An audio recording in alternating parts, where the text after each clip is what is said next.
to, and then we're going to jump right into the monologue straight away, right? Unlike these other channels, what I like to do is jump straight into the monologue right from the very beginning. And I know that's not always ideal because you want to wait for people to get in here.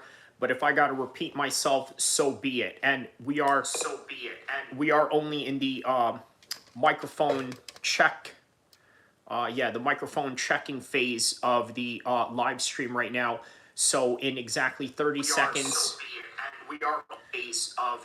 Okay, so within 30 seconds, I'm going to get right into the monologue of the topics at hand that we are talking about right now. So don't forget to like and subscribe. Hit the like button, hit the subscribe button, and also hit the share button. And let your friends know around the world what we are going to talk about. Marty Miller, what up, my man? Shout out to Marty Miller. First one in here, always, a loyal soldier to the cause of this channel. And we're going to get right into it. And a happy 4th to everybody that is out there right now. Obviously, it's just another day for everybody around the world. But for America, obviously, it is significant because it is the 249th birthday of America. Now, what comes after that is the 250th birthday of America, which is next year. The main topic that we're going to talk about.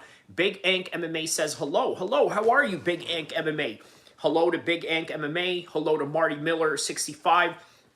And for all of you that are out there tapping in the world right now, I'm going to talk about a history in America that has been forgotten. Trump said UFC fights in the White House. Correct.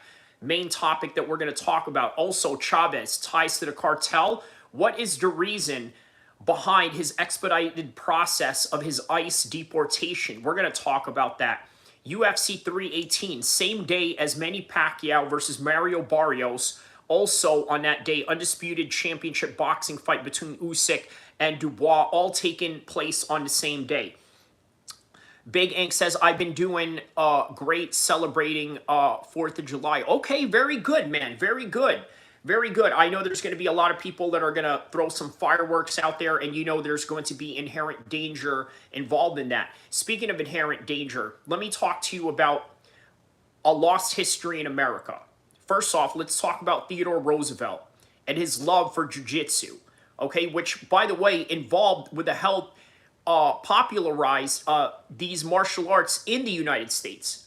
I don't know if you guys know that, okay? He trained with Professor John O'Brien, who later was with Yugoshigo Yamashita, a judo master, okay? Roosevelt's enthusiasm for these martial arts extended to encouraging others, including his family and political associates, to participate. Sound familiar? Sort of like what Trump is doing right now with the UFC. You see Trump, when he goes to the UFC, there's Kash Patel, there's members of the Senate, there's staff members of the White House. Obviously, the Secret Service has to go with him.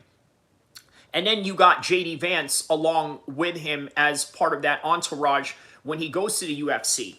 So what were some Roosevelt's interests in martial arts and how it began? Well, just like most American boys, guess what his two martial arts was starting as a kid?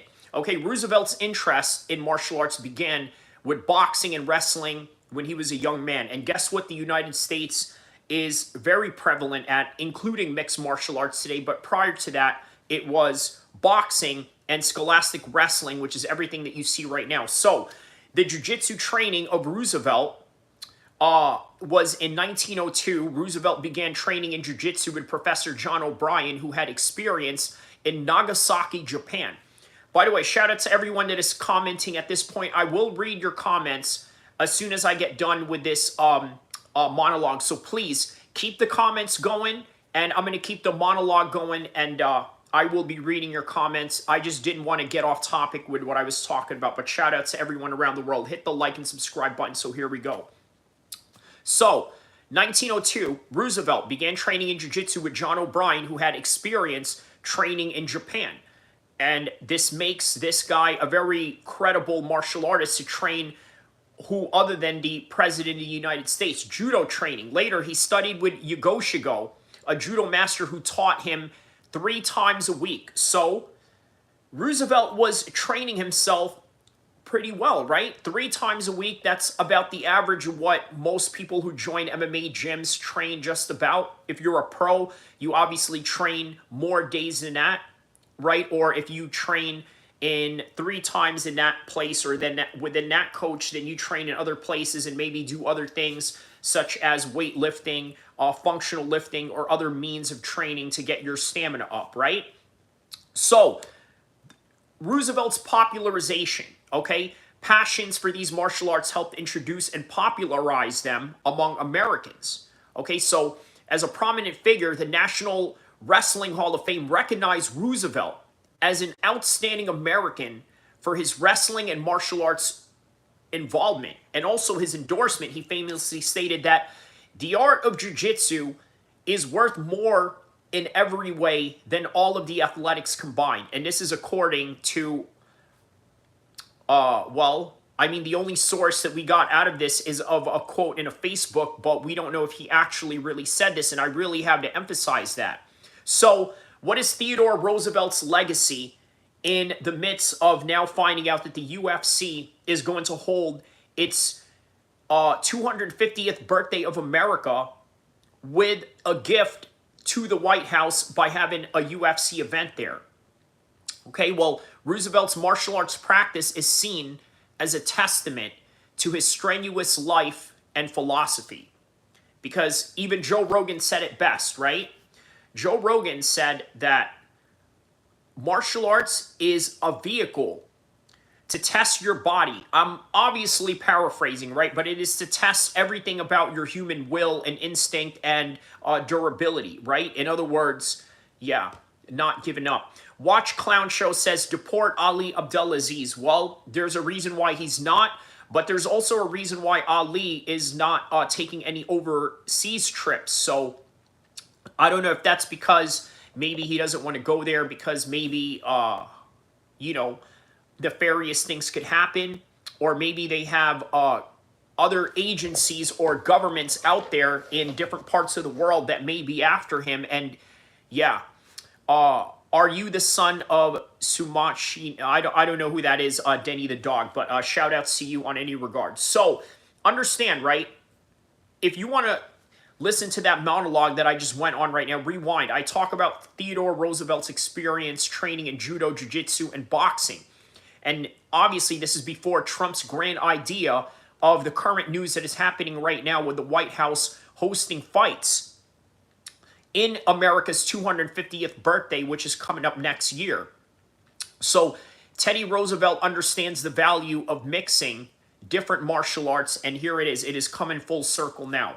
So obviously, the other news that we're going to talk about as well as this, because we're going to get to all of this in an expeditious matter, because obviously by 1 o'clock I do have to go. If you're a Muslim and you know that it's Friday, you know what it is. It is 12 p.m. here in the West Coast and 1 p.m. That would only mean Juma prayers. So the other news topic at hand that we have going on is boxer Chavez Jr. arrested by ICE and to be deported. Now we're going to go through different articles about this in order to try and understand different pieces of what it is that they are trying to convey with these messages. In other words, what is the agenda of Fox News versus Los Angeles Times versus ESPN, which is probably more right up the alley of sports and covering boxers and MMA pro fighters, right? Okay, so Marty Miller says they're deporting Chavez before taking a dive in a Jake Paul fight. Oh, man. Okay, well, that is sort of the thing that's going on around, right? Him saying that he took a dive. But I'm going to delve into that, and I'm going to tell you why I don't think that's right. I don't think that it's highly accurate, and I'm going to give reasons why. Big Ink says, I didn't know that Roosevelt trained. Oh, yes. Yes, he has a serious history in American martial arts. And you know what? It is probably the reason why MMA in America is so prevalent. Think about this, right? In the 1970s and 80s, boxing, wrestling, and karate was big in California. You've seen that in the Karate Kid, right? It was very prevalent with all these karate tournaments that they had going on. The wrestling tournaments around the United States. Forget California. Obviously, Iowa is probably the best wrestling program. If you're Bo Nickel, you would argue that it's Penn State. If you are, well, if you're Cain Velasquez, shout out to him, free Cain Velasquez, he would argue that it's the Arizona Sun Devils, but so on and so forth. America is big in wrestling, period. Yael Para says, hi, how are you, man? Let me know what part of the world. Oh, wait, I actually did talk to you before, but yeah, please, write on the comment section. Let me know what part of the world all of you are from so we can get this engagement going. So, we know what part of the world Julio Cesar Chavez Jr. is from, and that is exactly why the United States is deporting him back to Mexico. But not only that, they expedited his process based on the fact that Chavez has supposed ties to the cartel. Now, let's go to an ESPN article first, right? To sort of preface this and then understand what everybody is saying. Okay, so famed boxer Julio Cesar Chavez Jr. was arrested for overstaying his visa and lying on a green card application and will be deported to Mexico, where he faces organized crime charges. Boxer Julio Cesar Chavez Jr. has been arrested by ICE in Los Angeles and slated for deportation. This comes just 5 days after he lost Jake Paul in a fight in Anaheim. The Department of Homeland Security said in a statement that Chavez Jr. was wanted on an active arrest warrant for his involvement in organized crime. He's married to a U.S. citizen. Okay, so now that's interesting, okay? He's married to a U.S. citizen. So wouldn't that automatically make him a U.S. citizen as well? Maybe not, maybe yes, but let's read this article right here from ESPN so that we can understand different articles, where they are coming from, and read between the lines what is what. Los Angeles, famed Mexican boxer Julio Cesar Chavez Jr. was arrested for overstaying his visa, lying on his green card applications, and will be deported to Mexico, where he faces organized crime charges, federal officials said Thursday. Now, the arrest comes after days of fighting Jake Paul. Okay, we all know who Jake Paul is, in Anaheim, California, where the fight took place. The Department of Homeland Security said officials determined Chavez should be arrested June 27th, a day before the fight. It was unclear why they waited to act for days after the high-profile event. Well, I think that's quite obvious, right?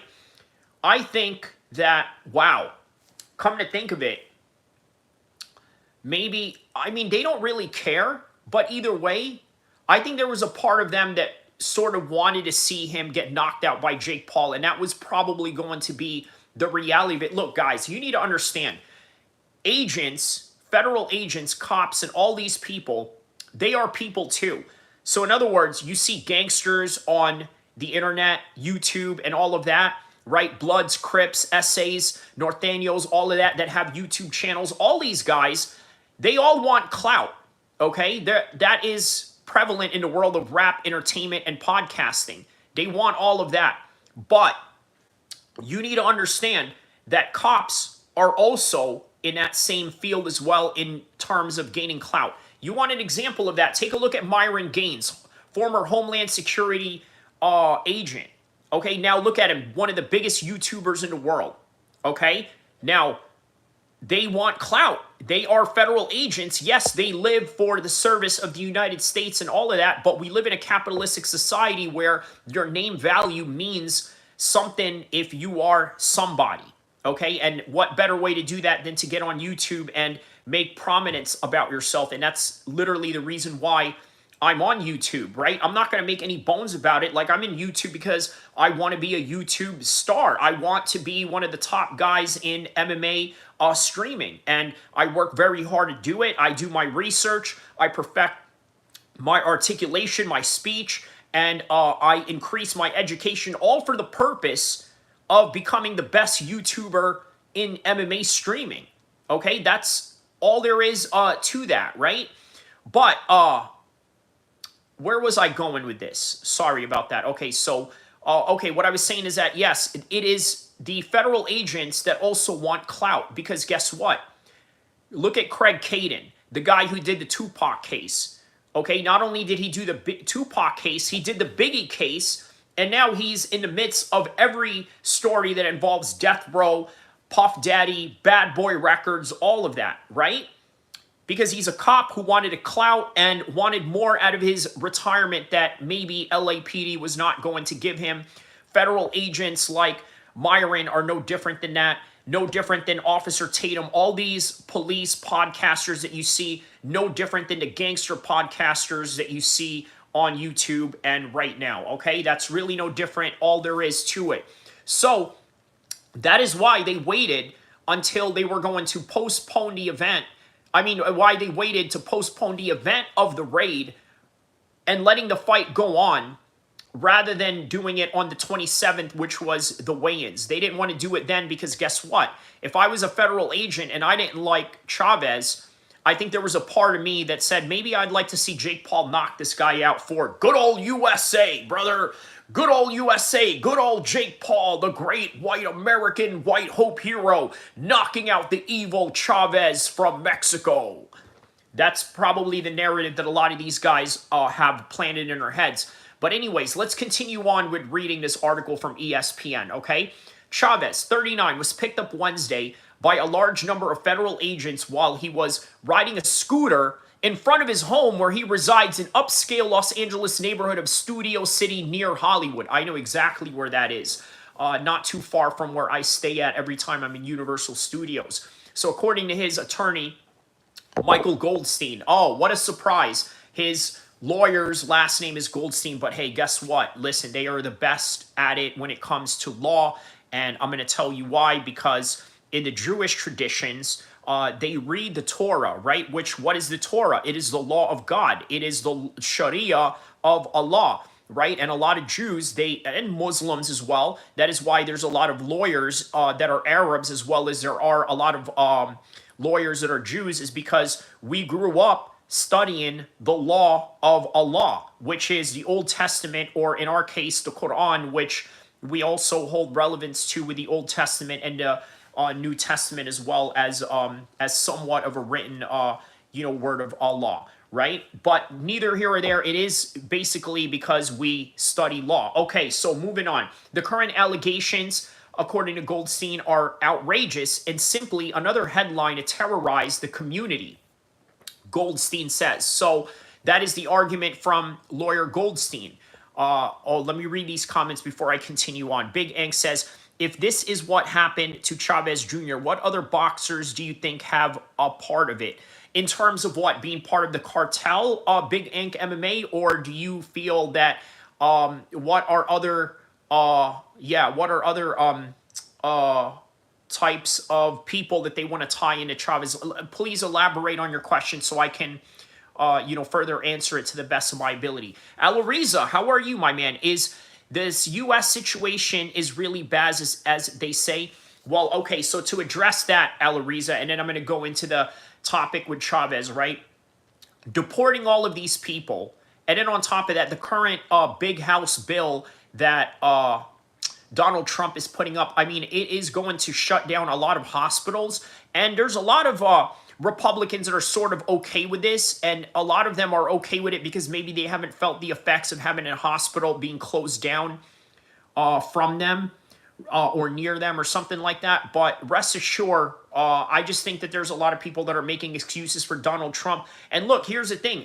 I have no hatred for Trump. In fact, I don't really claim a particular party or anything like that. I just call it what it is and what is in front of me and what I see. And I can't imagine that it's going to be good for everybody else. But the other argument of it is, hey, you know what? We're tired of paying taxes towards illegals and this and that, and this is probably going to halt that situation. But no one really knows until we get there and until the effects of these budget cuts that Trump is doing is going to be felt from years on out. We can't really speculate right now. We really don't know. We need more numbers and metrics to sort of measure it. But for now, this is what we have. So, yeah, I hope that answers your question, Alariza. Shout out to you. Fresh Melon Juice. Hello, my man. He says Arab lawyer equals Jew rab. Okay, so very interesting wordplay on that one. Shout out to all my Jewish people, all my Arab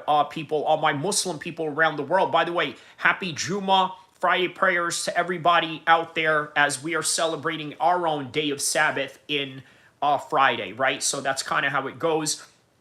The day of Sabbath for Muslims are Friday. For the Jews, it is Saturday. And for the Christians, shout outs to you guys as well, it is for Sunday. And if you are a Satanist, then I think that Monday is your favorite day because you get to see everybody suffer through Monday, because at some point everybody suffers on a Monday. But all right, moving on. So with Goldstein, the lawyer of Chavez, many people across Southern California are on edge as immigration arrests have ramped up, prompting protests and federal deployment of National Guard troops and U.S. Marines to downtown Los Angeles. Goldstein said he did not know where Chavez was being detained on Thursday morning, but he said his client were due in court Monday in connection with prior gun possession charges. By the way, also important to know, it is on public record, and this is not snitching in any kind of way. This is out there, right? Jake Paul was raided by the FBI for gun possessions, and not only that, gun running as well. So I want you to keep that in mind, okay? So Chavez's family issued a statement on Thursday afternoon in support of him. The Los Angeles Times reported, "We have full confidence in his innocence," the family said. "We firmly believe that the proper course is to allow the competent authorities to carry out their work without external pressure or speculation." Before his bout with Paul on Saturday, Chavez had fought just once in 2021, having fallen to an innumerable lows during his lengthy boxing career conducted in the shadows of his father, Julio Cesar Chavez Sr., one of the most beloved athletes in Mexican history and a member of the International Boxing Hall of Fame, who won championships in several weight classes. So obviously we know that the son has battled, okay, we could go on about this and this and that. Okay, so yeah, all right, so that's ESPN. Okay, let's read the Fox News. Okay, let's go to Fox News, and then we'll go to New York and LA Times to sort of piece this out together. Okay, so Fox News.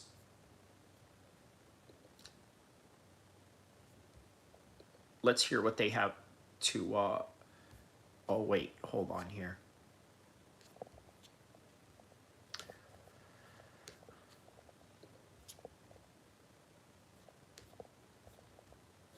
Okay, so, obviously this is Fox News, right? I'm going to show you guys the picture of Chavez, right? Mugshot, July 2nd. And how appropriate, right? Just days before the 4th of July. I'll bet you all the, right-wing dudes are like, yeah, America, F yeah, Chavez is getting deported. But he still makes more money than you. He got more money than you. He made more money than you in the Jake Paul fight. And with a little bit of money here and there, he can come into the United States dressed in a mustache and a wig, and you won't even know it. Hey, you look familiar. Aren't you the son of... No, I don't know, amigo. I don't know who you are. I'm just, Pablo from the block, eh? But anyways, yeah. On any regard, okay, so... famed Mexican boxer. They always start it with famed Mexican boxer, right? It's almost like this sort of weird, I don't know. But, instead of me reading it, let's... As a AAA member, oh, wait. You can unlock exclusive discounts on everyday purchases. Save on tickets, shopping, dining, hotels, and more. We're more than just emergency roadside assistance. Visit AAA.com/audio and find out how much you can save. All right, let's hear... Mexican boxer Julio Cesar Chavez Jr. arrested by IC days after fighting Jake Paul. Julio Cesar Chavez Jr. was arrested by Immigration and Customs Enforcement, IC, just 4 days after fighting Jake Paul at the Honda Center in Anaheim, California. The Department of Homeland Security announced the arrest on Thursday, saying Chavez was being processed for expedited removal from the United States. The announcement also stated that Chavez has an arrest warrant in Mexico for his involvement with the Sinaloa Cartel. On July 2nd, ICE arrested Mexican boxer and criminal illegal alien Julio Cesar Chavez Jr. The announcement read on X. He is now being processed for expedited removal from the United States. This Sinaloa Cartel affiliate has an active arrest warrant in Mexico for his involvement in organized crime and trafficking firearms and... So, there you go. What did I say? Trafficking firearms, right? Jake Paul had a very similar charge, but I don't know what happened to that. I think it was just confiscated. I don't know. I mean, he obviously didn't face any jail time for that, so something, you know, went on in that one. But I noticed that with Fox News, the way that they sort of, you know, talked about this was a very matter of fact, didn't really throw their feelings into it. Well, not that the other article threw their feelings into it. It was more like, all right, well, they added these statements of the family. They added the statements of with the recent things that are going on with ICE and the Marines being deported there. And I don't know how that's relevant because obviously after the fact, the Marines are no longer, or not, and not even after the fact, before the fact, the Marines were no longer there. They just wanted to make it into some kind of sensationalized manner. So surprisingly, Fox News was actually very much within full integrity in their journalistic endeavors of this particular matter at hand, right? They were just matter of fact. They said, hey, this is what happened. This is what they have alleged him to be ties to. They didn't throw a lot of feelings into it. And I think because, you know what, when you are Fox News, when you are the right wing, when you are the Republicans right now, I think it's safe to say that you have the moral high ground when it comes to the policies of immigration. Because obviously, if you're a Republican and you lean towards MAGA, you want all of these things to happen, right? And so if they are happening with exactly what you had voted for and what you asked for out of Trump, well, there is no choice but to sort of speak about it in a very matter-of-fact-ish type of way, rather than trying to sensationalize it, rather than trying to put your feelings into it, or rather than trying to create some kind of narrative that does not exist for or any sort of reality. So a little bit different than how ESPN did it versus how Fox News did it. Now let's read how the Los Angeles Times had did it. So ICE seeks to deport. These are the headlines by Los Angeles Times, okay? By the way, just so you guys know, a very left-leaning newspaper, historically speaking at least. Okay, so United States immigration agents have detained prominent Mexican boxer Julio Cesar Chavez Jr. Notice how they don't call him famed or anything like that. They call him prominent. Detained prominent Mexican boxer Julio Cesar Chavez. It's almost like they wanted to say it in past tense with the other one, right? But I don't know. And are working to deport him, with officials saying he has an active arrest warrant in Mexico for his involvement in organized crime and trafficking firearms, ammunitions, and explosives. Okay. I do know that in the first reports that I heard about it, I did hear about explosives, right? Which, by the way, is very serious. Ishli Ali asks, Ilya or Islam? Obviously, I'm going to go with Islam, but I don't know if I'm the right guy to ask this because look at my beard, right? I don't know if I could ever give you a non-biased take when it comes to the Muslim fighters, but I'm going to go with Islam. And I hope that doesn't surprise you, you know, because it wouldn't surprise me.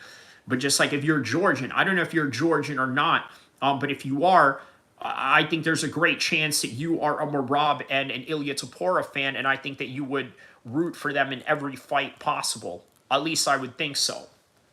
Depending on your stance on nationalism and things of that nature. Okay, so Immigration and Customs Law Enforcement officials arrested Chavez in Studio City on Wednesday. Now notice, okay? Notice how they just say, all right, on Studio City, but when you go to ESPN, they had to bring up this picture of saying, you know what, it was in this prominent area of Hollywood, right?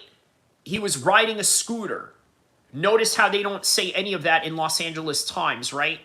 I don't know why. I mean, maybe because it would put some kind of shame to, you know, sort of describe the wealth of Chavez while he's trying to be the victim. Who knows? But I'm just trying to make you guys see how different articles sort of read about this. But let's continue on, okay?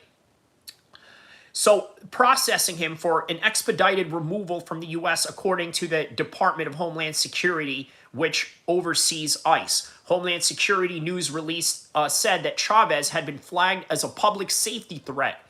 But the Biden administration indicated in internal records he was not an immigration enforcement priority. Okay, but now that he is, notice how it's different with different presidents. So last year in January, officials said that the Los Angeles Police Department arrested Chavez and was charged with illegal possessions of assault weapons and manufacture of import or short-barreled rifles. He was later convicted of the charges. Now, Chavez's manager, Sean Gibson, told the Times they are currently working on a few issues. Okay, now now notice how it is his manager that's being talked here, and then Michael Goldstein, the lawyer, is being presented here too. They blocked off the street and took him in custody, leaving his family without any knowledge of his whereabouts. Now, notice how Fox News didn't talk about that, right? Son of a Mexican boxing legend, Julio Cesar Chavez, widely regarded as the greatest boxer in the country's history, Chavez Jr. faced off on Saturday against influencer-turned-fighter Jake Paul and lost.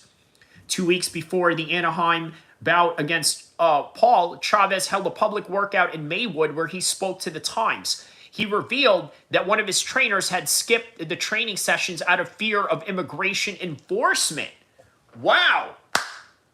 Now, why is that being said here on Los Angeles Times and not on other channels? We don't know. I was even scared to tell the truth. It was very ugly. Chavez said, I don't understand the situation. Why so much violence? There's a lot of good people, and you're giving the community an example of violence. I'm from Sinaloa, where things really get ugly, and you come here to such a beautiful country with everything and see Trump attacking immigrants, Latinos for no reason. Not being with God makes you think you know everything. Trump made a bad decision. Not being with God makes you think you know every... Okay, so he's basically calling Trump a fake Christian. So he added, everything that happens, I wouldn't be deported. When U.S. officials announced arrest Thursday, they referred to Chavez as an affiliate of the Sinaloa Cartel. Okay, so the Trump administration had designated the Mexican drug trafficking group as a foreign terrorist organization. Okay, so, all right, so that's basically all of the Los Angeles Times. That's a little bit of the Los Angeles Times. Okay, so now let's get to the New York one, okay, just to see the kind of the difference, and then we'll go to the next subject. Okay, so, okay, let's read some comments here. Watch the Clown Show says, I am Jordan. DW, I'm Muslim too. I'm backing Islam. Okay, Ishi Ali says, watch Clown Show says, if Ilya moves up to 170, he will retire. Ilya Glazer, Big Ank says, oh, okay. A little action going on here in the chat. Big Ank says, Armin said, it's best Ilya didn't fight anyone in their prime. Watch Clown Show says, so why is Islam running? Ilya ran from contenders at 145, John Silva, Movzar, Lopez, Lerond, Arnold Allen, Yair. Watch Clown Show says, why is Islam running? He didn't run, he swept his division.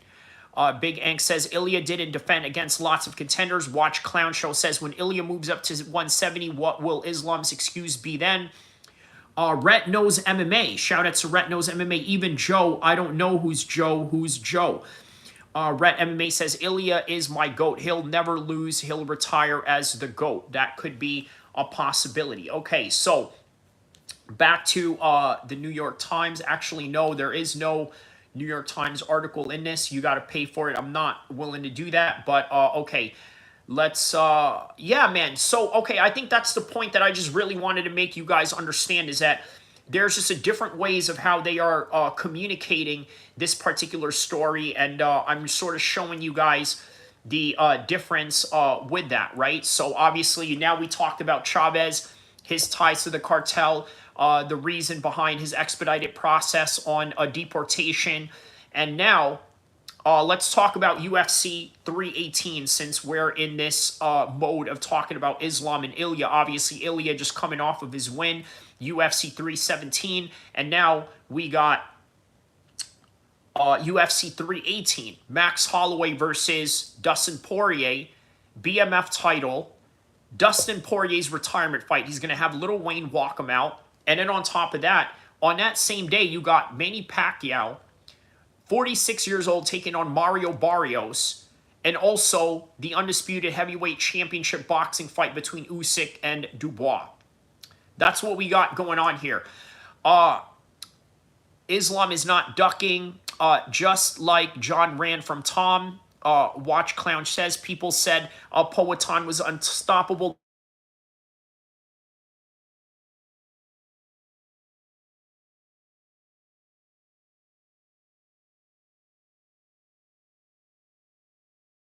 Hold on a second. Hold on real quick. Oh, okay, wait. I think the BMF title will be a banger for sure. I think I'm going to pick JDM. Craig Jones was in his camp. JDM is winning. Okay, hold on just real quick.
Oh, snap. Okay, sorry about that. I had been muted. Okay, I was trying to read the comments there. Sorry. Oh, let me get back from the beginning with the comments. Sorry. I think the BMF title will be a banger for sure. I think I'm going to pick JDM. Marty Miller says he has Greg Jones in his camp. That's a very good camp to be on. Big Ink MMA says JDM not winning. Split decision with Hafez and Holland. Big Ink MMA says Rhett Knows MMA says JDM and Islam are pretty 50-50. I'm going to agree with that. I think the size of JDM is ultimately what's going to make it 50-50, but Islam's skills is still going to shine. Watch Clown Show says, who said Powhatan was unstoppable? Izzy slept him cold. And then Powhatan went on to have an insane 205 career after that. Big Ank MMA says, didn't finish Bilal and struggle with Gilbert Burns. Big Ank says, Michael Morales made it look easy. Rhett Knows MMA says, but that's a more washed up Gilbert Burns. I can see that. Watch the Clown Show says, yeah, I see JDM sleeping Islam. Even Moicano dropped them. Big Ank MMA says, no, he didn't. No knockdowns of it. Yeah, I don't remember him knocking down Islam. A little bit of a revisionist history there. Rhett Knows MMA says, JDM has great takedown defense. He showed that against Bilal. I am no longer muted, so thank you for telling me. I had to hit the button. Yeah, he just dropped by hitting his shoulders. Watch the Clown Show says, you didn't watch the fight then. Moicano clearly dropped Islam. Marty Miller says, Volk arguably beat Islam in their first fight. Well, pretty close fight. Islam is probably favorite over JDM, but I think JDM gets it done. Very interesting there. Okay, so no audio. I think we do have the audio back. You're coping, Clown Show. If Moicano just dropped JDM, would sleep him. Ilya, Tom, Marab, JDM, Pantoja are the best right now. Stop hating. Do not stop. Never was a drop. Come on now. Watch Clown Show. Change your username. What do you mean? This guy is not around. Watch the fight. Moicano dropped Islam round 1. Watch the Clown Show says. F15 says at least Islam didn't got submitted. Your audio is cutting out. People want to hate on Islam, but saying nonsense. Islam got dropped by a shot of a shoulder. Hold on, let me make sure that my audio is on right now. Islam. Okay, it is on. Islam. Okay, it is on. Islam. Okay, it is on. Okay, so Ilya hasn't fought anyone in their prime. Islam got dropped by a shot to his shoulder. If he got on the chin, he would DIE. Armin said Islam wins by TKO. Rhett Knows MMA says that's not true. Okay, so I think we've caught up with that one right now. Yeah, everybody, hit the like button, hit the subscribe button, because now let's take a look at UFC 318 in its full card, okay? Obviously, I'm not going to do a full card. Maybe I will. Maybe I'll do a full card analysis on this right now. So, all right, we got Dan Ige and Patricio Pitbull. That's a good fight. Okay. So, early prelims. We're starting off with Neil Magny and Gunnar Nelson. Wow. Okay. Now, are we forgetting that Volk rocked Islam? You think Ilya can't put him away? Well, Watch Clown Show says, so just because Armin says something, it must be factual. F15 says, he said that, but I think Islam will submit him in the 4th round. Big Ank MMA says, because Armin has faced Islam, he knows. Okay, like 10 years ago. Well, 2019, it wasn't really 10 years ago, but on any regard. All right, so let's get to UFC 318, okay? UFC 318 full card, and I'm going to put a timestamp on this, okay? The timestamp will be 42 minutes, okay? 3 right here, this will be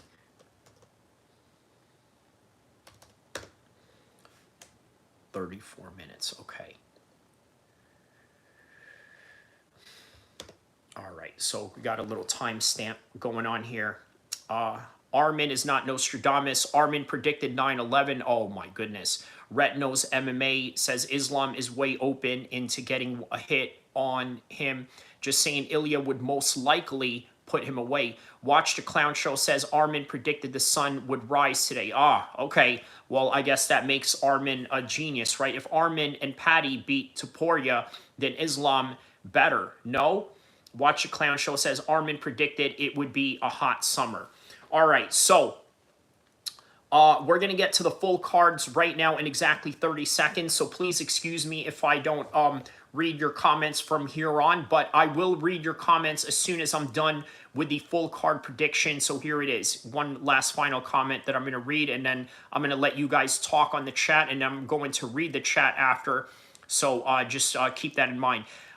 Rhett Knows MMA says, how about Armin actually fights? Then we talk about him, bro. Has been out for so long. Yeah, and he had his chance, and unfortunately, Armin Sarukian blew it. But let me tell you, he didn't blow it, right? All these guys that are in this card right now, UFC 318. Let's get to it. First fight of the night. It's going to be Neil Magny against Gunnar Nelson, okay? So, what do we know about Neil Magny and Gunnar Nelson right now? Okay, Neil Magny, 37, 36, 2 old dogs right here, right? Obviously, the reach advantage is on the side of Neil Magny here. Now, let's take a look at Neil Magny's career trajectory so far, right? Now, Neil Magny is coming off of a loss against Carlos Pratis, got knocked out by Michael Morales, but he did knock out Mike Malott. So in other words, he's a guy who's a gatekeeper that can beat all of these young guys that are trying to prove themselves. But if you're talking about top prospects like Ian Gary, Michael Morales, or Carlos Prates, he's going to have serious problems with them. Now, what about Gunnar Nelson? Let's take a look at the career trajectory that Gunnar Nelson has going on right now. So, Gunnar Nelson coming off of a loss against Kevin Holland. Not a bad loss, but before that, he armbar submissions Brian Barberena, gets a decision win over Sato, loses to a decision against Gilbert Burns, a split decision in 2019 against Leon Edwards. Okay, now what does that mean right now? That means that Gunnar Nelson and Neil Magny are going to be in a 50-50 fight. And what I know about Gunnar Nelson, he's got great striking, very similar to Conor McGregor. He has that karate stance that Conor McGregor used to apply from years ago. Now, the difference, I think, also is the grappling. I think that he's going to take down Neil Magny. He's going to win by decision.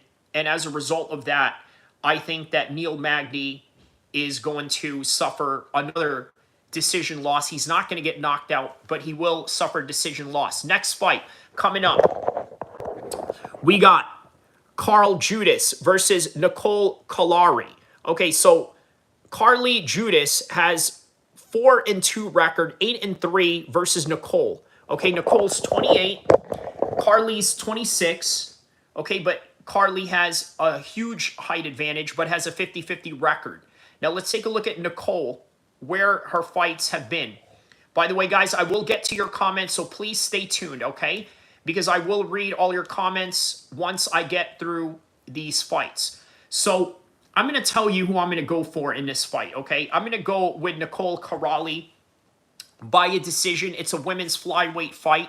Most of these fights go to a decision. I just think that her experience and a better record, I think, will show. I think Carly has great height advantage, but I think that the experience of Nicole is going to, I think it's going to shine right through here. So next fight coming up, we got Adam Fuget versus Islam Dulatov. I'm going to go with Islam Dulatov on this one. Okay, he's a prospect that everybody is looking for right now. Adam Fuget, you know, has a bit of a 50-50 record, but let's take a look at the career trajectory between these guys, right? Islam Dulatov, okay, coming off of a win by elbow strike. So this is his UFC debut, by the way, coming off of the Contender Series. Beat a lot of guys in the regional scenes. His first fight, how about this? His first fight, he lost by a decision.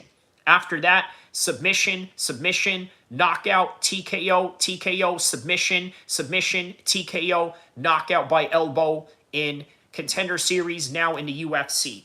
Very similar to Barrios. At one point, he was the pound-for-pound #1 guy in the world, lost his first professional fight, but became pound-for-pound #1 best in the world. And you can argue maybe that has something to do with steroids. That always has something to do with it. But nonetheless, yeah, Islam is a guy to look out for, a prospect to look out for. He's going to win this fight easily. A 6'3" welterweight, very similar to that of Ian Gary. Somebody to look out for sure. Adam Fuget. Okay, what do we know about Adam Fuget? Okay, 10-4. Okay, in his professional record right now. Okay, this is him. 10-4, Adam Fuget.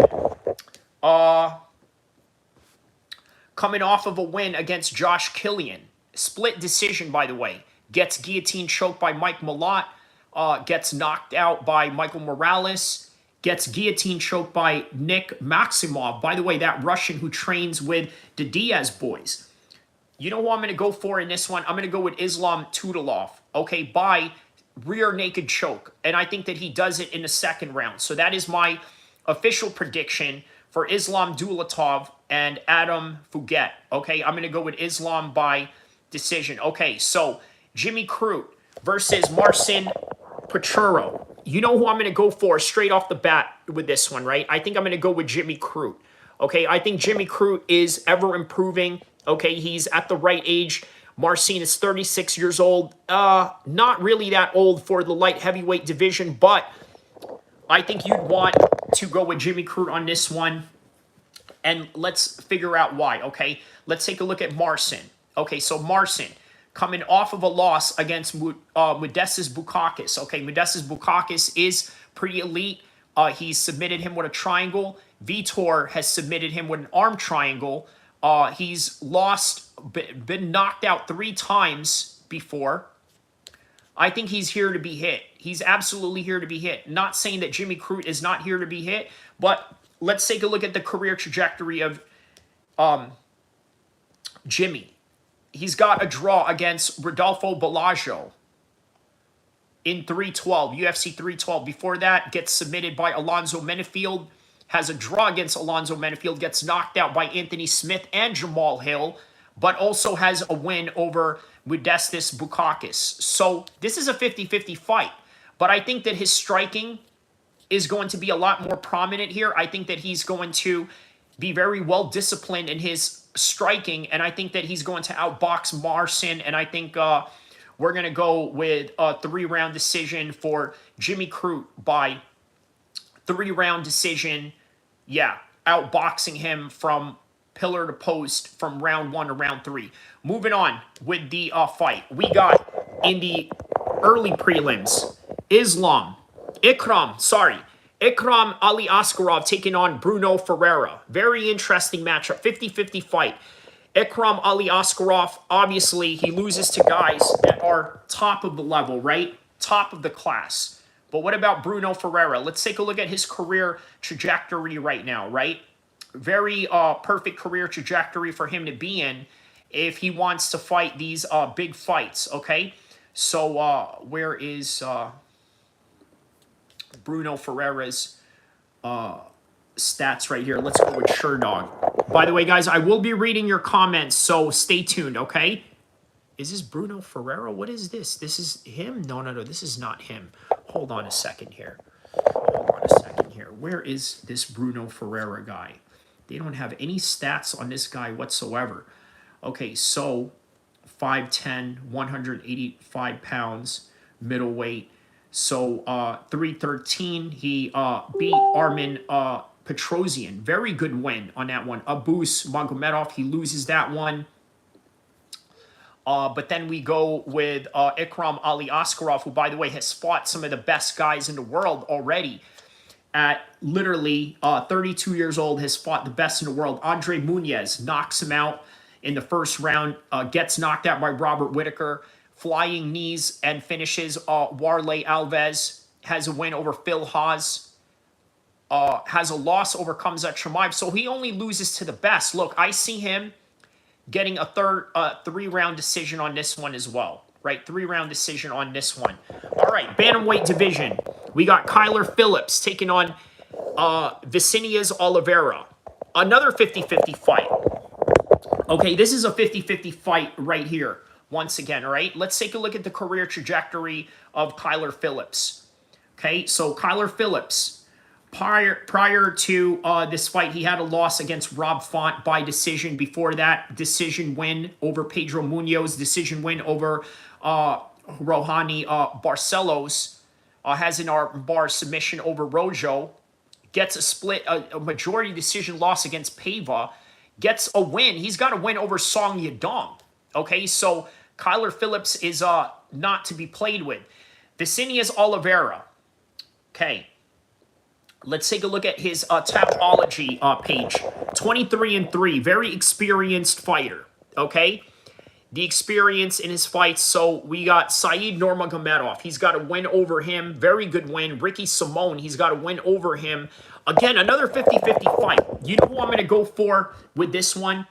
I think I'm going to have to go with Oliveira on this one by split decision. I think that he has the tools to make it. I think that he is a little bit more experienced than Kyler Phillips, and I think just that alone, he's going to get it done. By the way, I see that the comments are coming. Don't worry, guys. I'm going to get to them. So the prelim feature, Brendan Allen taking on Marvin Vettori.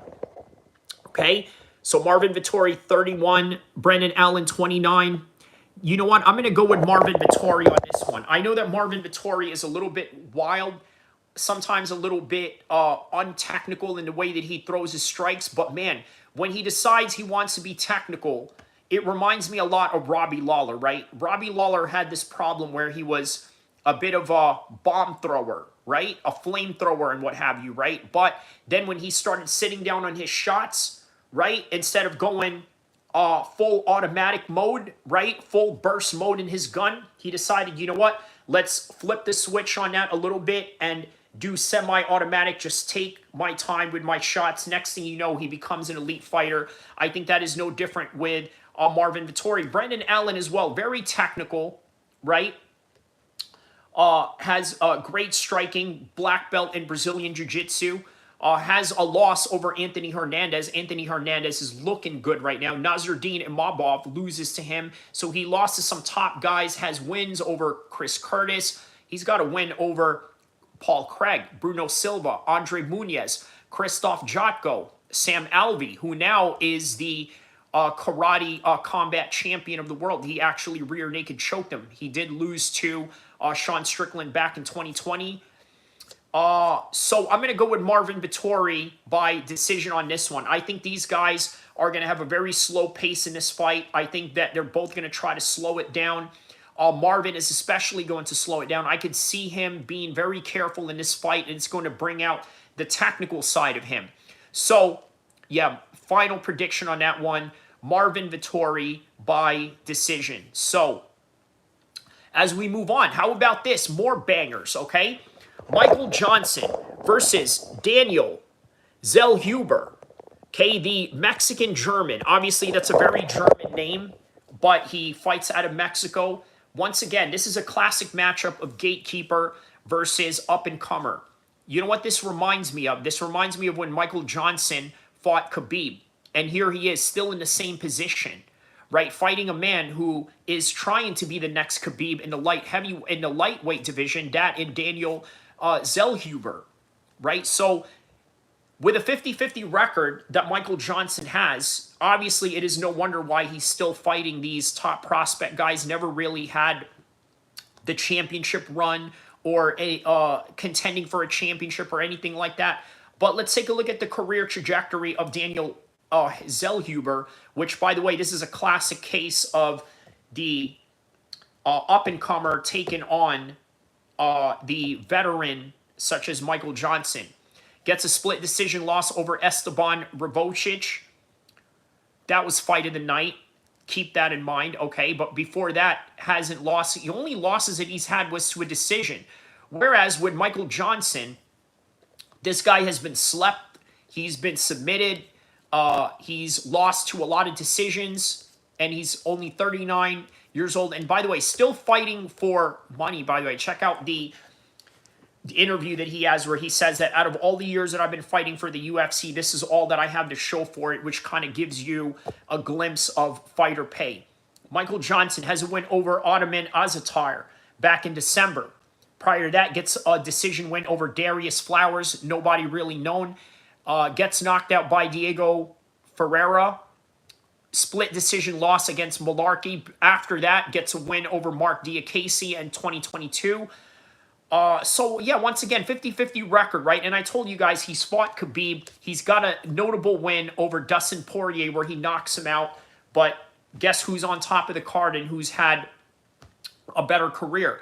Now, look, I think Daniel Zellhuber is going to knock out Michael Johnson. I just think that Michael Johnson is not in it anymore. His heart is not in it. And as a result of his heart not being in it, I think that, I think that he's going to catch Michael Johnson at some point. Okay, so moving on. Zellhuber by decision. Paulo Costa versus Roman Kopylov. I'm going to go with Roman Kopylov in this one, okay? I just think that Paulo Costa, his time is up right now. I think that, and by the way, these are guys that are the same age, okay? But I just think that even though they're the same age, even though Paulo Costa has had championship opportunities, and even though their record is literally identical, right? Paulo Costa 14-4, Roman Kopylov 14-3, same level of experience as a pro. I'm going to go with Roman Kopylov on this one, and I'm going to tell you why. So let's take a look at the career trajectory of Roman Kopylov as we speak, okay? Coming off of a head kick win over Chris Curtis, gets a win, split decision over Cesar Almeida, gets rear naked choke by Anthony Hernandez. By the way, shout out to Anthony Hernandez, not to be slept on, right? Whereas we could look at Paulo Costa. Let's take a look at the career trajectory of Paulo Costa right now, okay? So where has Paulo Costa been in his career as a 34-year-old right now? Coming off of a loss against Sean Strickland, Robert Whittaker gets a decision win over Luke Rockhold, loses to Marvin Vettori out of all people, and then prior to that, that knockout against Israel Adesanya where he lost his undefeated record. I think after he's lost his undefeated record, he sort of like really became a shell of himself, right? Almost kind of shattered his confidence. I'm going to go with Roman Kopylov based on the confidence alone. He did not suffer that kind of drop that Paulo Costa did to where it hurt his ego. It sort of put him in this position where it made his ego healthy enough to continue on and to get better, whereas the trajectory of Paulo Costa losing to Israel Adesanya really affected his psychology and as such changed the course of his career. And I'm going to go with Roman Kopylov by decision on this one, right? I think he's going to rock Paulo Costa. He's going to hurt him, and the judges are going to see that. And as a result of that, I think that is ultimately what will win the fight. Okay, so El-Kheer versus Robert Valentin. I think I'm going to go with El-Kheer on this one, right? 7-1 record versus 11-5, a 50-50 record. I'm very hesitant to go with a guy that has a 50-50 record, but El-Kheer Gutierrez had the Cameroon. He does have one loss. Now, what is that one loss predicated on? So that one loss is predicated on a split decision back in Judo Championship, and that was in 2020. That was in 2020. I believe that is an African organization that he fought under. After that, knockout, head kick, knockout, ground and pound, knockout with a knee. Last fight against Jose Medina. It's going to be no different for Robert Valentin. Okay, so Robert Valentin, okay, the Swiss man, 10-5, okay? 10-5, coming off of no wins in the UFC, okay? He's brought here to make this guy look good, and I think that we're going to see a knockout by the Cameroonian. I think that he knows he's in a losing streak. That's going to affect him. This guy is on a hot streak. He's only lost to a decision, and ever since then, his whole entire career. And look, he's 6'4" at middleweight. So this is not a guy to mess with, right? 6'4" at middleweight, definitely a force to be reckoned with later on. Now, here's the next matchup. Okay, so knockout for El-Kheer Gutierrez on that one. Co-main event. Here we got the co-main event. Dan Ige versus Patricio Pitbull. Okay. I think Dan Ige is going to win this one.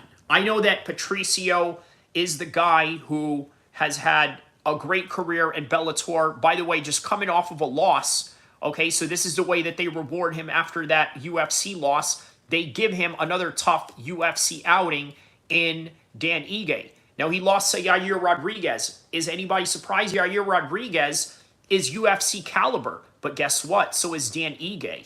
Not only is Dan Ige UFC caliber in terms of his training partners that he trains with and the fact that he's a co-manager for MMA Dominance. He has guys like Khabib that he's trained with, guys like Islam, guys like Bilal Muhammad, guys like Henry Cejudo, guys like Kamaru Usman. He's got a gang of people that he can train with to make him the best version of himself and also put him in a situation where, you know what? No matter what Patricio throws at me, I've already seen it. Whereas with Patricio, well, where does this guy train at? What team does he train at? I believe he trains with America. No, is it America Top Team? No, it's not. I believe it is with the Pitbull brothers that he trains with. He used to train with Black House. Okay, so again, you know what? There's not a lot of UFC caliber guys that he trains with, and the competition that he faced in Bellator is subpar to the type of competition that Dan Ige has faced. Let's take a look at Dan Ige's competition. Plus, Dan Ige is 33 years old, younger. Okay, he fought Sean Woodson, knocked him out in the third round. Sean Woodson is a big 145er. Gets a win over LaRon Murphy. LaRon Murphy is no easy task. I'm sorry, loses to LaRon Murphy by a decision, loses to Diego Lopez by a decision, knocks out Andre Fili, loses to Bryce Mitchell, loses to Movar, loses to Josh Emmett when Josh Emmett was at least in his prime. Okay, so he, you know what? I'm going with Dan Ige on this one. I think he's going to persevere, and the UFC caliber talent that he is and experience that he has, I think it's going to override Patricio Pitbull's declining nature. Okay, so now I'm going to go with Dan Ige in the co-main event, okay, by split decision. Now, let's go on to the main event of the evening. Okay, so the main event of the evening, Max Holloway versus Dustin Poirier. What do I got on this one? Okay, I'm going to go with Max Holloway. I know that a lot of people don't like to hear that because it is Dustin Poirier who has his retirement fight. He's claiming that this is going to be his retirement fight. He's done right after this. That I understand. I get it. But understand this, okay? Dustin Poirier is damaged in ways that Max Holloway isn't. And I think this is going to show in this fight. I also would not be surprised if Dustin Poirier gets slept. However, there is a size advantage that Dustin Poirier has. He can always go to the wrestling. But Max Holloway rarely gets tested into wrestling. But I think if Dustin Poirier doesn't move in very early and impose his will, Max Holloway is going to start getting into his rhythm, into his boxing range, and start picking apart Dustin Poirier. I think this is the time where Dustin Poirier will actually lose to Max Holloway, even though he's 0-2 against him. You want to know why? I'll tell you this. Max Holloway doesn't spar. Dustin Poirier has had a lot of damages in his career. And as a result of that, I think it is going to come to full circle in this fight. And I think Max Holloway knocks him out in the later rounds, in 4th round or so. That is my official prediction for UFC 318. I hope you guys enjoyed it. I will have this posted in a separate video. And I'll see you guys soon. Everybody in the chat, I need you to stay. So there it is. I literally just recorded my UFC 318 prediction live for you guys right now. Okay, so let's get to the comments, okay? Because I promised you guys I was going to get to the comments, and then we're going to talk about Manny Pacquiao and Usyk and Dubois also on the same day for this card. And then we're going to call it quits from there because I got to head to Juma. So let's go back from the very top. Let's read all these crazy comments that I didn't get to read while I was predicting 318. So, man, I don't even know where I had left off, but I'm going to read all the comments right here.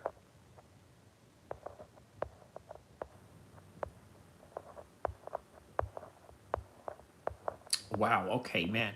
So I'm going to start with Armin, predicted 9-11. Rhett knows MMA says Islam is way too open to getting hit. No hate on him, just saying Ilya would most likely put him away. Watch Clown Show says Armin predicted the sun would rise today. Very funny comment. If Armin and Patty could beat Topuria, then is Islam better? No. Armin predicted it would be a hot summer. Watch Clown Show says. Rhett says, how about Armin actually fights, then talks about him bro's been out for so long? Rhett knows MMA says I Glazers act like Armin and Islam are God. Armin knows all. Watch Clown says Armin is God. Oh, wow. Okay, I gotta... Sorry, that comment I have to remove because it's blasphemous. Sorry. But everything else you said is all good. Armin is the GOAT. Big Ank MMA says Armin did he fight Rhett a year ago and beat Charles? Chorgy says hi. Oh yeah, this is Chinny Charles. Rhett says you Dagestani fans already shut up this year by Georgians when Marab little broed Omar. Okay, so Watch Clown Show says wait, what does Armin think about this fight? Watch Clown Show says Daggies are down bad. I don't know about that. I mean, a couple of fights lost here and there. It doesn't mean they're doing bad overall. Rhett knows MMA says, yeah, let's get Armin's opinion first, then go for it. Rhett, found the hater right here. Not hate, just speaking the truth, Rhett says. Rhett doesn't know MMA. Big Ink MMA says. Watch the Clown Show says Big Armin MMA. Marty Miller says, who the F is that? Retno says, Bud, your name is Big Ink MMA. You're a Dagestani glazer. Big Ink MMA says, little kid, sit down, let the adults talk. Watch Clown Show says, you are not old enough to buy alcohol or Bud. Retno's MMA says, just wait for Islam to lose to Ilya or JDM. Watch Clown Show says, what do you mean adults? Big Ank MMA says, at Rhett, I will keep this comment and come back when JDM loses and watch Clown Guy will be embarrassed. Big Ank MMA says, at Clown Show, change the profile. Clown Show not around anymore. Rhett says, you're just mad your favorite fighter lost to the #1 pound for pound guy. Rhett says, Topuria, #1, or do we have to ask Armin first for his opinion? Big Ank says, Rhett, I'm not a fan of Charles, never was. Big Ank says, Topuria hasn't fought a guy in his prime. Rhett says, Volk literally just came back and beat this guy. You said Topuria ducked. Big Ank MMA says, Rhett, Volk's going to lose to John Silva. LOL. Rhett Knows MMA says, Ilya flattened Volk. Big Ank MMA says, oh yeah, Ruffy and John Silva, you forget. Slow your roll, Ruffy's best win is King Green. Rhett says, you know Ilya would lose to him, right? Big Ank says, John Silva KOs him. Rhett Knows MMA says, Ilya would destroy Ruffy. Get out of here. Watch Clown Show says, we would find out Armin's take on the fight. Rhett Knows says, I agree. I have to talk to Armin first. Big Ank says, Armin coming back for the belt. Big Ank says, Rhett's going to be upset when his favorite hero loses his O. Rhett Knows MMA says, at least he has 0, unlike Islam or Armin. Rhett says, against out of prime. Big Ank says, he hasn't fought any real guys. Watch Clown says, I really wanted to see that fight. Stupid Islam ran like a coward. Well, I don't know if he ran like a coward. Obviously, he just went after bigger opportunities. Rhett says, you talk out of prime, who's Islam's last 2 wins. Oh, yeah, it's Moicano and Poirier. Big Ank MMA says, oh, at Watch Clown Show, don't worry, Patty, Armin, Jean Silva, Ruffy will retire your guy. Jean Silva would demolish Ilya. No, he wouldn't. Rhett says, you don't know MMA. You never seen Jean Silva fight.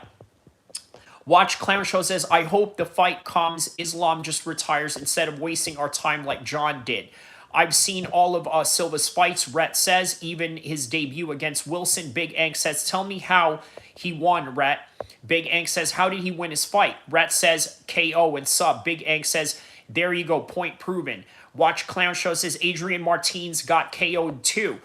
Watch Clown Show at Big Ank MMA at Watch Clown Show. This is about Jean Silva, dummy. Marty Miller says, I don't think you can say anyone in the featherweight or lightweight would demolish Ilya. I mean, that's true. He is undefeated, right? So Rhett Knows says, Islam don't have 0, and neither does your backup favorite fighter, Armin. Obviously, he lost to Islam. Big Ank says, I can. Silva hasn't lost Marty. Watch Clown Shows. Adrian Martins must know everything about MMA according to these MMA dummies. Rhett Knows MMA says, so true. Big Ank MMA says, Ruffy is a tough fight for Ilya. Big Ank says, styles make fights. Ilya is a tough fight for Islam. Watch Clown Show says, Islam will never agree to that fight. Ilya says, we'll take the rough down and demolish him. Big Ank says, at Watch Clown Show, Islam hater right here. Watch Clown Show says, at Big Ank, low IQ right here. Rhett Knows MMA says, Islam knows he's more dangerous than Volk, so he tries to play it off like Ilya's just another tiny featherweight. Big Ank says, Watch Clown Show, more like you imitating another channel. Who's imitating another channel? Big Ank says, at Watch Clown Show, MMA, you forget what? Rhett says, Big Ank MMA, you still mad at Marab, little bro, Omar. Watch Clown Show says, you're just upset Omar got a little broed by Islam and don't have the balls to fight. Rhett Knows MMA says, Georgia 2025 equals Dagestan. At Watch Clown Show, you're copying the Clown Show. Rhett Knows MMA Kid is a casual who just started watching UFC. Rhett Knows MMA already know more than you. Rhett Knows MMA laughing emoji. You can laugh an emoji, but I can put one too. Rhett Knows MMA. Watch Clown Shows how. Big Ank MMA says, just look at your channel. Big Ank MMA says, I have clips like you, dummy. Rhett Knows MMA says, just don't listen to Big Ank. He just glazes Dagestan. Rhett Knows MMA says, I don't even hate Islam, but Ilya is better. At Watch Clown Show, you're copying a guy who don't like you. Watch Clown Show says, Big Ank MMA, you think those people like you? Big Ank MMA says, Watch Clown Show, just you and a little kid and plenty of other fans. Rhett Knows MMA, Ilya #1, Islam #2. Watch Clown Show says, Daggies are pretty down bad. You have been dominated by Islam, vacated the belt with his tail between his legs. Big Ank says, how are we down bad when Magomedov won? Don't forget, Ank is a champ. Very true. Retno says, Volk was so washed right now, so you better worry that Mozart won't get washed by Volk.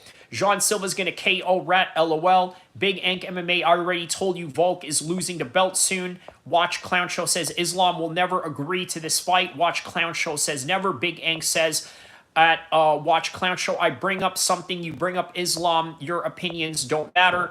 Big Ank Retno says, Armin, Islam, you don't know, bro. Watch Clown Show says, you think yours does? Watch Clown Show says, all you do is glaze in every stream.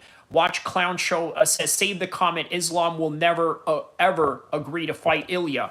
Retno's MMA says, takes are getting glazing John Silva, Anik, and Islam. Retno's MMA says, Islam knows he'll get KO'd. Watch Clown Show says, Big Ank MMA got the Daggy Cup. Oh, man. He downplays it by calling Ilya small. Ret casual alert. Ret knows MMA says, how is it casual alert if anyone knows a casual? It's you, bro. Watch Clown Show says, Big Ank knows all the fights and stats, but knows nothing about getting laid. Okay, what? Never trained. Watch Clown Show never trained. He knows nothing about the sport. Watch Clown Show says, Big Armin MMA is casual when it comes to women. Okay, been training together, been training longer than you've been watching MMA, than you've been watching the sport, Daggy Breath. Retno's MMA says, you know nothing besides glazing Dagestani's. Big Ank says, yeah, I'm the one glazing for sure.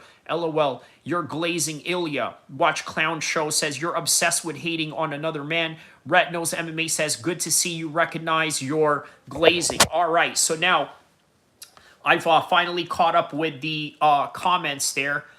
So, wow, okay, that's a good problem to have as a small channel, obviously, is you got a lot of people that are commenting on your stuff, and, you know, as a result of, you know, those mass comments, yeah, good to see you recognize your glazing. All right, and then it continues. Watch Clown Show obsessed with hating on another man. All right, well, hey, listen, I'm really appreciating all the engagement that is going on here. And Marty Miller gives, you know, a good clap. He says, good stream. It has been a good stream. But before I go, I want to address the heavyweight championship between Alexander Usyk and Dubois. Okay, look, I'm going to go with Dubois on that one. I know Usyk is very good, but I think that Dubois has his number. I just think that Dubois has to hit him a little bit lower, or a little bit higher, sorry, so that there is no controversy in hitting him with the stomach. I think that he's going to go for the body shot, but I also think that he's going to headhunt Usyk as well. And, yeah, and I think that is going to be a very interesting fight. Now, obviously, on that same day as UFC 318 and the Dubois-Usyk fight, there's Manny Pacman versus Mario Barrios taking place in the MGM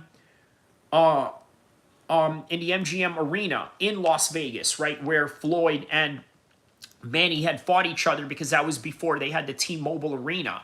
Look, I think this is a big mistake for Manny Pacquiao. The fact that he looks good on the pads, the fact that he looks good throwing his shots or this and that, it's a little bit different when you're in there, because damage has a lot of factor to play into him going into that fight.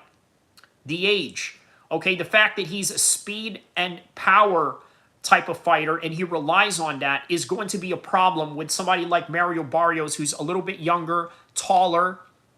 Manny Pacquiao has problems with taller opponents, not necessarily with Margarito, but he did against Ugas, and it would have been no different had he done that against Errol Spence, which he originally was supposed to.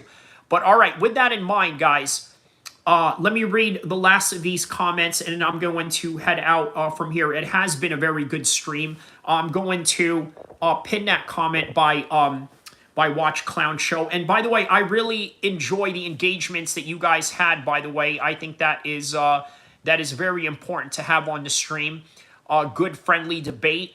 You know, being for your fighters and being for the people that you support and this and that. I don't necessarily call it glazing. What I call it is, you know what? You just support one guy over the other, and that's really all there is to it. So, Rhett Knows MMA says, if you're supposed to be the best fighter alive, 5-round with DDP is not a good look. Okay, well, DP, meaning Dustin Poirier. Okay, Watch Clown Show says, if you had to make a bet, would you bet Islam versus Ilya fight ever happen? Watch Clown Show says, I don't think Islam will ever take that fight. Rhett, I kind of disagree with you on that, Watch Clown Show, but we'll see. We'll see. Retno says he won't ever take it. He'll just say, brother, this guy too small. Watch Clown Show says, yeah, I just keep it real. Well, indeed you do, right? Indeed you do. You are who you are. You do keep it real, and you make no bones about it. So with that in mind, listen, everyone, I need you guys to check out my latest video that I have going on right now. Obviously, the latest video that I have going on right now is Topuria versus Paddy Pimblett. The history of racially charged conflict, talking about Russia and Georgia. It is right here, right? Already, a good, decent amount of views for one day. So I'd like to get it up a little bit. Let me give you a little bit of some portion of this video right here. So definitely not taking advice from people in the chat. They think Islam's manager. They think they are Islam's manager. Okay. So, all right, here we go. Finally, Ilia Topuria is going to fight Paddy Pimblett, or I would hope at least the UFC has some sense in understanding the racially charged history between these two. Yes, you're probably wondering what you're watching right now. UFC London, a couple of years ago, these two guys decided to get into a fight. Why? Because of some racially charged comments that Paddy Pimblett said to Ilia Topuria. And I quote, "Mate, I see why the Russians terrorized you guys." And that literally set off Ilia Topuria. But wait, there's more. Look at this. What do we have here? It looks like we got some Scousers in the airport right now taunting Ilia Topuria. What are they saying to Ilia Topuria? They're saying, oh, Paddy the Batty.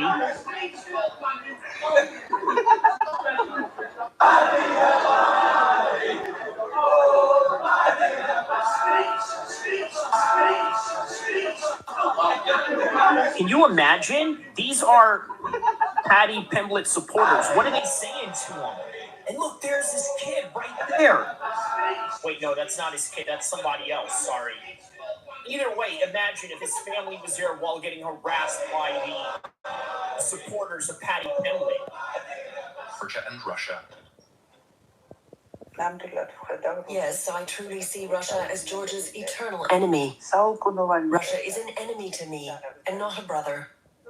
So obviously, as I have mentioned, Topuria versus Paddy Pimblett is a very much racially charged conflict, even though you're dealing with essentially two white men of different backgrounds. So guys, I'm going to be leaving this up on audio form. If you want to watch the video portion of this, go to the video section right now, okay? So I'm going to leave it off with the audio version of this. You want to see the visuals, you want to see all of that, go to the video section right now and check out Topuria versus Paddy Pimblett, history of racially charged conflict, Russia versus Georgia, and with some visuals. But for now, what I'm going to leave you off with is, some, what do you call it? Some audio version of that. So enjoy. And don't forget to like and subscribe. Let me read the last of these comments. I'm going to keep the stream going because it seems you guys want to continue on the comment section. I'm going to let you have it, right? But just try to be respectful, okay? So they think Islam is a manager. Watch Clown Show's Big Armin MMA. Go sit down. Rhett Knows MMA says our back. Did you watch Islam or go edit his movement? Big Arma MMA. Big Rhett says, I will keep your comment pinned down when Ilya loses to Armin. Rhett Knows MMA, do it because it won't happen. Watch Clown Show says, Big Arma will keep this comment to Islam will never fight Ilya. We will remain to see that, but for now, check out this audio version that I have of Ilia Topuria and Paddy Pimblett. And if you want to check the visuals and a full video of that, check it out on my video section alone. It is my latest video right now. And Watch Clown Show says that it has been a good stream. It really has. Retino's MMA says, keep this one too. Omar will never touch a belt until Merab retires. He'll have to keep photoshopping himself into a belt. Wow. Okay. Well, enjoy this one, guys. Enjoy the audio, and let's get this cracking right here. And by the way, don't forget to like and subscribe. This is me signing out right here. This is the bonus stream. Let's go. Eastern European descent. One is of obviously what you can argue Celtic, or what is it, maybe Irish or Scouser, whatever it is that Paddy can identify as. But it is more about what Paddy said than anything, right? In fact, it is a conflict that has nothing to do with Paddy. Did you know that the Russians have absolutely terrorized the Georgians going back till maybe 2008, maybe even before that? But the conflict of that particular scenario was very prominent in 2008. And as a result, Paddy taunted Ilia Topuria on that particular matter and had decided to antagonize him, and gets into this beef. They get into that street fight of that video that I had just showed you. And not only that, here it is. Paddy is on the verge of climbing. He's on the verge of getting better. And then here's Ilia Topuria, now the double champion. So it is two guys that are rising in one separate scenario to the other, right? But then on top of it, now they got this historic conflict that involves racially charged conflicts, ethnic situations, nationalism, Georgia versus Russia. And what's funny about that is that Paddy had nothing to do with any of these particular conflicts, and yet it is the focal point of their particular conflict. Well, we're going to get right into it right now. And by the way, for those that are watching right now live, I'm doing a live recording of the video that I'm about to put out with Paddy versus Topuria, the conflict that went on with Russia versus Georgia, and how Paddy made light of it. Also, while doing this live right now, for those that are live watching this, and for those that are hearing this in audio form later on, we are doing a live on P. Diddy being denied bail. And what we're going to do is talk about why that is an injustice. And you're going to have to find out, check out the live stream that I'm going to have attached on the description down below once this video is released. But for those that are live streaming with me right now, you are watching it live as we are reacting to it. So let's get to the Paddy versus Ilia Topuria video right now. Leah remembers things differently. After the 5-day war ended, her husband was left dead and her house gutted by fire. Leah doesn't want these events to be forgotten, because she says the conflict happened. Why did Ilia Topuria attack Paddy Pimblett? And why is Paddy starting problems with all these different kind of fighters? Whereas it seemed like Ilia Topuria is a guy who doesn't really get into this kind of thing. Well, Ilia Topuria is from the country Georgia, which is located in the Caucasus region. And apparently, Paddy Pimblett tweeted this out. Yeah, this is the big reason as to why Topuria had a problem with Paddy Pimblett. Lad, how stupid are all these Georgians, man? No wonder the Russians terrorized their lives. So you can understand why this triggered Ilia Topuria, right? Well, nonetheless, guess what? Now we have an even bigger fight, because look at the career trajectory that these two men are at right now. And this right here spells good recipe for a good fight. All right, so while we watch this street fight video again, or whatever you want to call this, throwing hand sanitizer at each other, Mr. Hand Sanitizer, right? What he called Paddy. Okay, let me read to you a comment right now as I'm doing this live stream about P. Diddy, right? Let me read to you a very interesting comment by two of my viewers. Mr. Burberry says, bro was born in Germany, moved to Spain. If a Georgian, how is that racist? He is stating a fact. Paddy is nothing said but the truth, nothing racist or even undertone. That's what Mr. Burberry said. Now, Fresh Melon Juice comes back with a comment that I thought was really interesting. He says, Fresh Melon Juice, and I quote, every time a journalist asks Ilia about going back to Georgia for a reception, he avoids the question. I think he's more Spanish than he is Georgian. Don't think he really cares about Georgia. Well, I tell you what, to answer that question, I think he cares about Georgia enough to go after Paddy Pimblett right here in the way that he did in this street fight footage that we are watching right now. But he also says, Fresh Melon Juice, and I quote, Paddy's intention is to insult. It doesn't matter what he's talking about. And I think that's also very true. Okay, so that is also very true. You have to take that into consideration as well. Paddy's intention is to insult. It doesn't matter what he's talking about. So address that for a second, right? Is this fight really about race? Is it really about conflict? No. What it is that Paddy Pimblett loves to talk about other people in any way, in any fashion that he could, in order to garner some kind of attention or evoke some kind of emotion. And by the way, this is the segment of the video where we get into the psychological factors between Ilia Topuria and Paddy Pimblett. So here we go. So I need you to understand that is the psychological factor that we are trying to understand with Paddy Pimblett and Ilia Topuria. Now, obviously, the first focus that we're going to look at is Paddy Pimblett.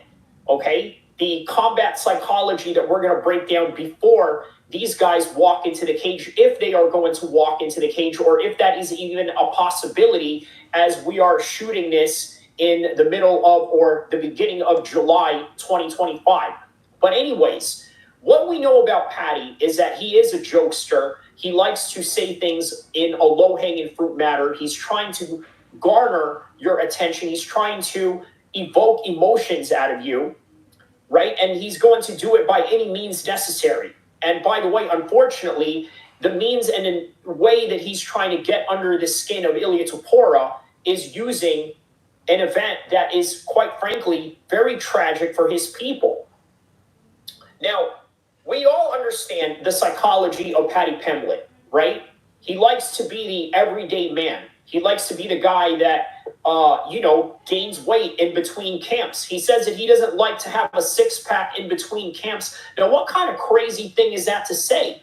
Well, that is saying that he is a guy that tries to be the everyday man. And I'm sorry to say, everybody in England has this insane obsession of trying to be the everyday man. Tom Aspinall has that going on, right? This is probably the reason why the John Jones fight would have been even more interesting had he played the bad guy role. But no, he wants to play the, I'm just like everybody else. I'm just a UK prospect. I want to take it nice and slow and easy. If you guys remember in the beginning of his career, right? They want to be the everyday man. That's just a thing that they do in England. Now, you go back to Ilia Topuria. Let me tell you something. The psychology of this man, there is nothing ordinary about him. Okay, he's extremely ambitious. Not only is he extremely ambitious, he's actually achieved his ambitions as a double champion. Okay, and now that he's achieved that, he wants more. He wants mainstream notoriety. Meanwhile, Paddy is not really interested in any of those things. Well, what can I tell you about this particular combat psychology between them, right? Well, as much as I downplay Paddy's approach on trying to be the everyday man, it is actually really the best approach as a mixed martial artist. Think about it. He is the everyday man. There is no pressure for him to get better. There is no pressure for him to stay in shape all year round. And maybe that has something to do with the confidence that he was able to build up. Now, what about Ilia Topuria? What about the confidence in him that was built up over this time? Well, it has everything to do with his training, obviously, but then he also comes from a very glamorized culture in that of Spain. Okay, it's a very glamorized culture because let's think about this, right? If you look at Ilia Topuria, he reminds you of a mainstream soccer star. He has that look about him that screams, I am the teammate of Ronaldo. I am the teammate of Messi. Right, I play for Real Madrid. And in fact, he has the endorsement of Real Madrid. And as a result of that, it really puts a different spin to his persona. But on the other side of that, you look at Paddy Pimblett, guess what? This guy right here is sponsored by Liverpool FC. Okay, now what is it that you know about Liverpool FC fans? Well, they're no different than Paddy. They love to fight, they love to scrap, and here's an interesting thing that I know about Liverpool, England, right? It is the #1 Lexus dealership, by the way, considered a luxury car, okay? Considered a foreign whip, at least to their standards, even to our standards in America, because it's a Japanese car. But yes, it's a foreign, exotic whip, and not only that, their #1 dealership of that brand is in Liverpool FC, in Liverpool City. Now, why is that significant? Did you know that Liverpool is #1 at, how do I say this, unemployment in all of the country? So what does that tell you? Well, that tells you, if you are about that life, you know exactly what I'm talking about. Think about it. #1 Lexus dealership in all of the UK, also #1 unemployment in all of the UK. I let you do the math. And that lets you know what kind of environment Paddy comes from. Ilia Topuria, he comes from a very similar rough background. What is that other rough background that we're talking about? We're talking about war. War with the Georgians and the Russians, and that literally sparked something in Ilia Topuria where he had decided, you know what? I am now the double champion. I can fight anybody I want. I could go fight, what's his name? Armin Sarukian. Okay, he is the #1 contender. I could go fight Islam, just wait for him. Maybe even go up and fight at 170 if he wins that strap.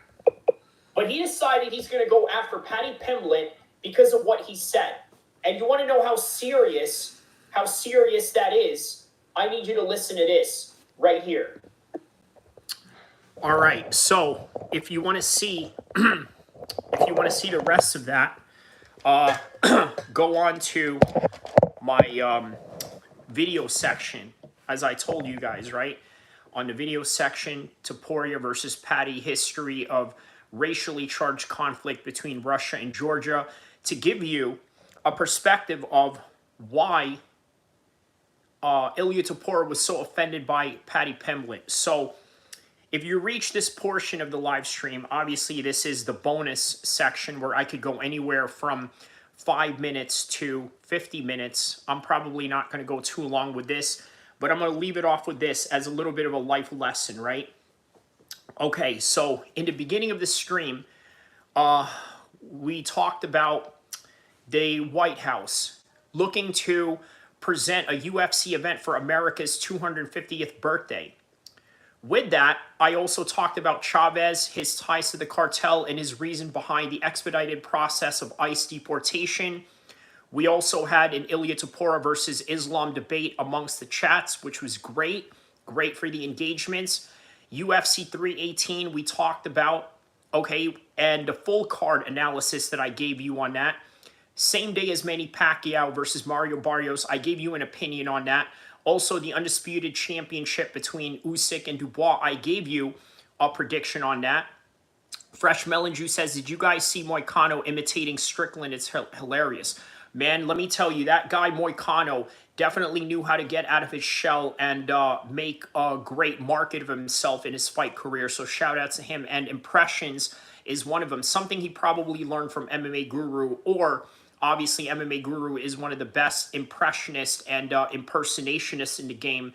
So yeah, kudos to that. So okay, now that was the recap of all of it, let me give you a little bit of some life lessons regarding Theodore Roosevelt and his experience training in Judo and Jiu Jit Su, right? So a lot of people, you've seen the comments earlier, wow, they didn't know or had any idea that Teddy Roosevelt was part of any of this. Okay, so this sort of has a mixed martial arts component in the life lesson I'm about to tell you, right? And it goes something like this. Jiu-jitsu was always needed, boxing was always needed, and that sort of gives you an indication that whatever it is that used to work back then is no different than what it is now. Everybody always talks about new age fighter or new breed of fighter or new breed of styles of fights, when in reality, it's all really been done before. So there it is. That is the mixed martial arts side of it. It's been done before. However, it can be modified and it can change. It can create audibles that is formulated to fit whatever scenario that you're training for or whatever specific person or whatever attributes that they have to fit within the game plan that you're trying to make. With that in mind, I also need you to understand that within that mixed martial arts component of that life lesson, you also have to understand that when it comes to your everyday task and everything that you do, the one thing you must always understand is that everybody has done this before. Are you a parent that is struggling? Sure, everyone has done that before. Have you been the person that has had some troubles in your job? Have you had some issues with your boss? Have you had some issues with your personal life or this and that? I need you to understand that it has all been done before and it is not impossible. And the faster that you understand that, the more that you are going to be happier with life, and not only happier with life, but also cope with it when the trials and tribulations become a turmoil in your life. You know how to handle it because of understanding that it's all been done before, and no matter what happens, Allah will always find a way for you. And with that in mind, I hope you guys stay safe, stay blessed, have a beautiful Jumu'ah Friday prayers to everybody around the world, and I will see you guys in the next content, in the next live stream, in the next video, inshallah.